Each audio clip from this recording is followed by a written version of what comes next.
कौन थी तुलसी? क्यों दिया तुलसी ने विष्णु को पत्थर होने का शाप? पौराणिक काल में एक थी लड़की, नाम था वृंदा। राक्षस कुल में उसका जन्म हुआ था। वृंदा बचपन से ही भगवान विष्णु जी की परम भक्त थी। बड़े ही प्रेम से भगवान की पूजा किया करती थी। जब वह बड़ी हुई तो उनका विवाह राक्षस कुल में दानवराज जलंधर से हो गया। जलंधर समुद्र से उत्पन्न हुआ था। वृंदा बड़ी ही पतिव्रता स्त्री थी, सदा अपने पति की सेवा किया करती थी। एक बार देवताओं और दानवों में युद्ध हुआ। जब जलंधर युद्ध पर जाने लगे तो वृंदा ने कहा, स्वामी आप युद्ध पर जा रहे हैं, आप जब तक युद्ध में रहेंगे मैं पूजा में बैठकर आपकी जीत के लिए अनुष्ठान करूंगी, और जब तक आप वापस नहीं आ जाते मैं अपना संकल्प नहीं छोड़ूंगी। जलंधर तो युद्ध में चले गए और वृंदा व्रत का संकल्प लेकर पूजा में बैठ गई।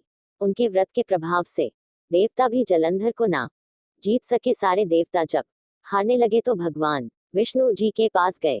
सबने भगवान से प्रार्थना की तो भगवान कहने लगे कि वृंदा मेरी परम भक्त है, मैं उसके साथ छल नहीं कर सकता। पर देवता बोले, भगवान दूसरा कोई उपाय भी तो नहीं है, अब आप ही हमारी मदद कर सकते हैं। भगवान ने जलंधर का रूप रखा और वृंदा के महल में पहुंच गए। जैसे ही वृंदा ने अपने पति को देखा वे तुरंत पूजा में से उठ गई और उनके चरण छू लिए। जैसे ही उनका संकल्प टूटा, युद्ध में देवताओं ने जलंधर को मार दिया और उसका सिर काट कर अलग कर दिया। उनका सिर वृंदा के महल में गिरा। जब वृंदा ने देखा कि मेरे पति का सिर तो कटा पड़ा है, तो फिर ये जो मेरे सामने खड़े हैं ये कौन है? उन्होंने पूछा, आप कौन हैं जिसका स्पर्श मैंने किया?